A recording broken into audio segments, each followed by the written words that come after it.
जय Shri Krishna, Radhe Radhe. Welcome back to my channel. कैसे हैं आप लोग? उम्मीद करती हूँ सभी लोग स्वस्थ होंगे, मस्त होंगे और अपने जीवन में व्यस्त होंगे।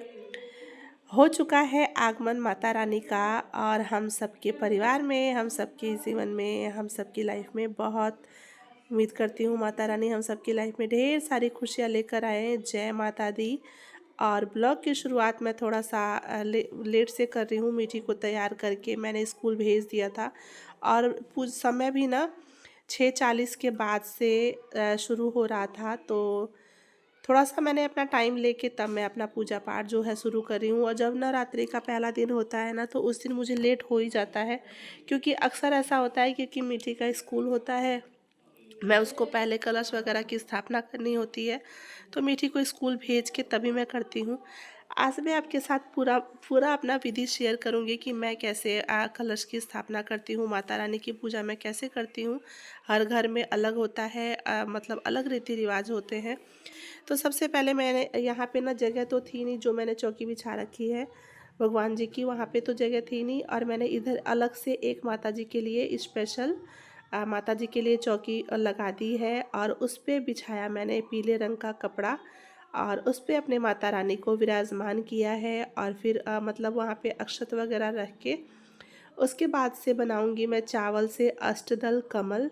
और अष्टदल कमल बना के उसके ऊपर हम कलश की स्थापना करेंगे। तो कलश आप अगर मिट्टी का मिल गया हो तो ज़रूर ले लेते हैं, पर इस बार नहीं मिल पाया था, तो इसलिए मैंने ये जो पित्तल का है ना उसका यूज़ किया है मैंने।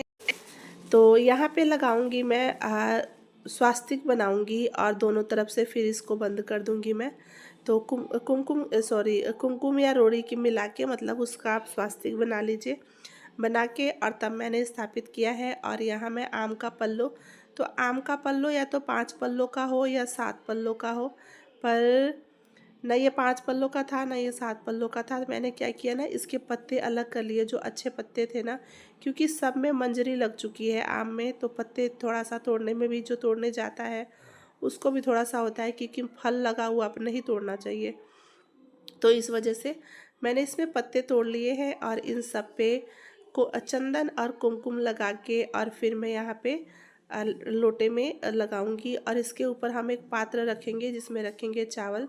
यहाँ अक्षत का इस आसन देकर मैंने गणपति बप्पा को भी माता के दाहिने साइड विराजमान कर दिया है। और यहाँ पे फूल वगैरह दुर्वा जो भी है गणपति बप्पा को उनको चढ़ाएंगे, वस्त्र रूपी कलावा उनको भेंट करेंगे और उसके बाद से कलश के चारों तरफ फूल अर्पित करेंगे। तो यहाँ पे इस तरीके से मैं करूँगी पूजा में। थोड़ा पाठ वगैरह भी करना है, तो मुझे लगभग 1-1.5 घंटा लग गया था, काफ़ी टाइम लग गया था मुझे।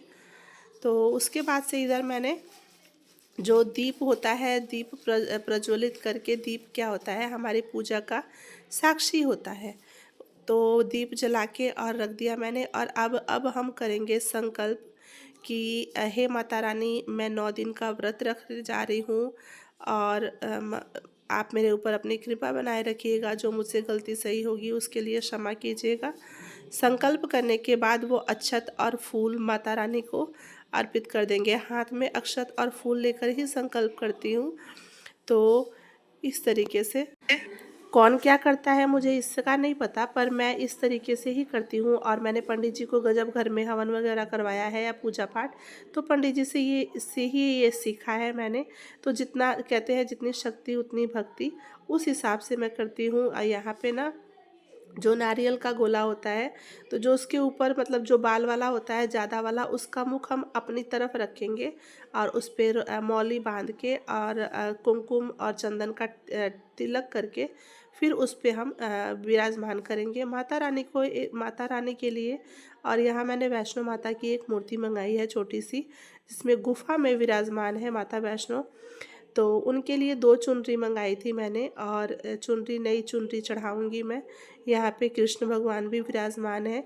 तो आजकल तो पहले माता रानी का दिन चल रहा है, तो पहले हम स्पेशल पूजा माता रानी की करेंगे।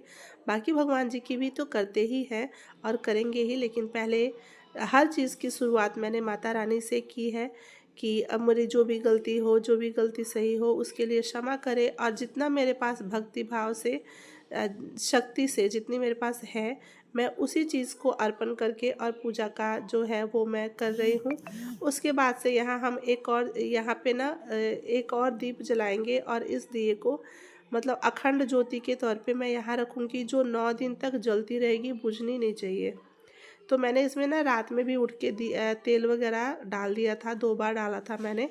और उसके बाद से ये रात भर जल रही थी, कल दिन भर ये जलती रही, और ये 9 दिन तक जलती ही रहेगी अखंड ज्योति। तो ये देखिए, इसको रख दिया है मैंने माता जी के पास, और इस दिए को मैं जलाऊंगी यहाँ पे माता जो वैष्णो माता हैं, बाकी भगवान जी हैं, उनके पास रखूंगी मैं।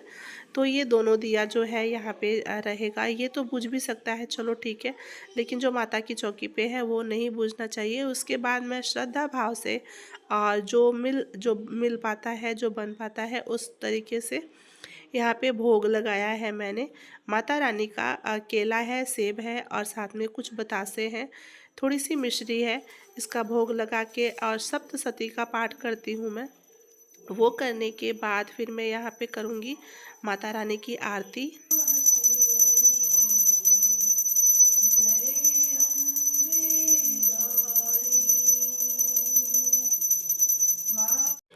मेरा गला इतना ख़राब हो रखा है ना कि मेरी आवाज़ भी तेज़ से नहीं निकल पा रही है। और ये देखिए, माता वैष्णो का मंदिर इतना प्यारा, इतना क्यूट लग रही है ना। माता रानी के चेहरे पे आज एक अलग ही चमक है, एक अलग ही निखार है। आप लोग देख सकते हैं कितनी सुंदर लग रही है, सभी देवी देवता कितने सुंदर लग रहे हैं।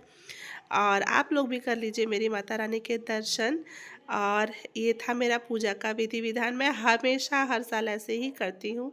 उसके बाद फिर मैं आ गई थी किचन में। ये मेरा प्रॉपर ब्लॉग है, तो आप लोग पूरा, मैं आज आपका जो पूरे पहले दिन का नवरात्रि का पूरा दिन था ना, सब कुछ मैं शेयर कर रही हूँ। अच्छा, लहसुन प्याज मैंने किचन से हटा दिया है, जो कि मैं किचन में 9 दिन तक, क्योंकि मेरा 9 दिन तक का व्रत है, तो मैं किचन में लहसुन प्याज का यूज़ बिल्कुल नहीं करने वाली। खाना भी बिना लहसुन प्याज के बना रही हूँ। मेरा व्रत है और उनका व्रत है, हम दोनों का है। बाकी लोग, जो लोग खाना खाने वाले हैं, उनके लिए मैंने खाना बना दिया है, सॉरी बना रही हूँ। और यहाँ पे ना दाल बनाई थी, सब्ज़ी, चावल बनाया था, थोड़ी बहुत रोटी बनाई थी, क्योंकि मम्मी जी को भी और बच्चे ऐसा रहता है, कई बार जो चीज़ नहीं रहती है उसकी ही डिमांड करते हैं, तो रोटी मैं ज़रूर बना देती हूँ। और कभी कभार होता है कि नहीं बनाती। उसके बाद से यहाँ पे ये सामान आया था, मेथी जीरा, जो भी मसाले का सामान था वो आया था, और जो भरवा अचार भरना है ना मुझे, उसका सामान मंगाया था मैंने। तो सोचा पहले इन सबको खाली कर लेते हैं, और जो धुलने वाला है वो धुल देती हूँ। तो धुलने वाले में है सरसों, धनिया, मेथी, सब तो धुलूँगी ही। उसके मतलब नमक नहीं धुल सकते हैं, हींग को नहीं धुल सकते हैं, आमचूर पाउडर, ये सब मिर्ची मसाला, तो जो पाउडर है वो तो अलग है, पर जो ये साबुत है ना, धनिया, मेथी, जीरा, अजवाइन, मंगरेल, जो भी मसाले हैं सारे, इन सबको मैं अच्छे से धुल धुल के ना, और मैं डाल दूँगी छत पे धूप में सूखने के लिए। तो ये सरसों लगभग मैंने 1 से 1.5 केजी के करीब में लिया है। बाकी मसाले भी इसी का मेज़रमेंट करके अच्छे से ले लिया है मैंने। मैं पूरा प्रॉपर ब्लॉग आप लोग के साथ शेयर कर रही हूँ। आज का ब्लॉग आप लोग को कैसा लगा, प्लीज़ मुझे कमेंट करके ज़रूर बताइएगा। आप लोग का अगर एक लाइक और एक कमेंट आता है ना, मुझे बहुत ज़्यादा मोटिवेशन मिलता है। गले का ऐसी हालत होने के बावजूद मैं पीछे नहीं हटती हूँ, मैं ज़रूर वीडियो एडिट करती हूँ। और आज भी लगभग टाइम हो चुका है मेरा ब्लॉग अपलोड करने का, और मैं अभी इसको एडिट कर रही हूँ, क्योंकि रात में मैं बहुत ज़्यादा, मैं भी थक गई थी, व्रत भी था, इतना सारा काम भी, तो सिर्फ एडिट करके रख दिया था। वॉइस ओवर मैं अभी सुबह कर रही हूँ, यानी आज नवरात्रि का दूसरा दिन है। माता रानी की कृपा आप सभी के ऊपर बनी रहे। और उसके बाद से फिर ना मैंने यहाँ पे सारे मसाले जो है अच्छे से धुल के डाल दिया। पीसूँगी तो सबको एक साथ ही, तो इनको एक साथ मिला के ही मैंने धुल दिया है। और ये जो थोड़ा सा अजवाइन और मंगरेल था, इसको मैंने अलग धुला है। तो मीठी को दे दिया था मैंने कि ला के वहाँ पे रख दो, छलनी में ही रखा था, अलग से नहीं डाला था मैंने इसको। उसके बाद से दोपहर में, शाम को टाइम हो गया था, तो चाय के लिए हस्बैंड भी आ गए थे। मूंगफली और मखाना भून लिया था और इधर बना लिया था चाय। तो शाम को चाय वगैरह पीने के बाद फिर थोड़ी देर तक बाकी का जो घर की साफ़ सफाई थी वो मैंने की, अपना काम जो भी था वो किया। अच्छा, मैंने सफाई का ब्लॉग आप लोग के साथ शेयर नहीं किया है, क्योंकि डीपली सफाई करनी थी, बहुत ज़्यादा ब्लॉग हो जाता और रुक रुक के फिर काम होता है धीरे धीरे, तो जिसकी वजह से मैंने सफाई वगैरह ब्लॉग आप लोग के साथ शेयर नहीं किया है। सीधा नवरात्रि के पहले दिन का जो ब्लॉग है मैं आपके साथ शेयर कर रही हूँ। शाम की संध्या आरती करने के बाद, पाठ करने के बाद फिर मैं आ गई थी रूम में, और ये मंगाया था मैंने 2 पार्सल। एक है साड़ी और एक है ब्लाउज़। ब्लाउज़ तो मैंने कई मंगा लिए। ये ना स्ट्रेचेबल ब्लाउज़ है और आजकल मीशो पे क्या कहते हैं, सेल भी चल रही है, तो जिस वजह से, और अच्छी चीज़ें हैं, मतलब अगर ख़राब होता तो मैं रिटर्न कर देती, पर अच्छा है। ब्लाउज़ बहुत अच्छा है, मतलब अपने साइज़ के हिसाब से आप मंगा सकते हैं। और ये है साड़ी जो कि मैंने मंगाया है। तो ये पता है क्या, हमारे यहाँ जो नवमी की पूजा होती है ना, नवमी वाले दिन, तो उस दिन माता रानी को भी चढ़ाया जाता है। ये साड़ी मंगाई है मैंने,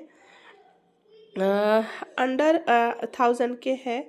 तो देखते हैं पहनने के बाद साड़ी। अभी साड़ी और कपड़ा दोनों ही बहुत अच्छा है। हाँ, लेंथ इसकी नापी नहीं है मैंने, अभी नापूंगी मैं दूसरे साड़ी से। पर कपड़ा देखा जाए, कलर देखा जाए तो बहुत अच्छा है। बाकी पहनने के बाद इसका रिव्यू मैं आपके साथ शेयर ज़रूर करूँगी।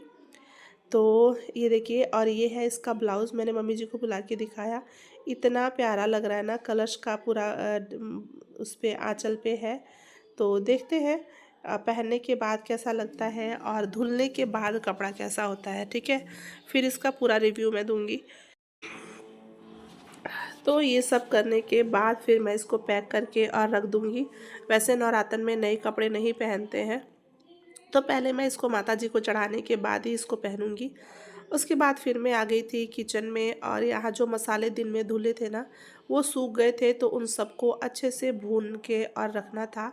पीसूंगी मैं, मसाला तैयार करूँगी, और कल जाऊँगी मार्केट, तो मैं भरवा मिर्ची लेकर आऊँगी, क्योंकि अब ना टाइम भी निकल रहा है काफ़ी ज़्यादा। उधर धूप अच्छे से हो नहीं रही थी, फिर मेरी तबीयत भी ख़राब थी, तो डिले होता जा रहा था अचार का भरवा मिर्ची, और अब लगभग मतलब जो है वो ख़त्म भी होने वाला है।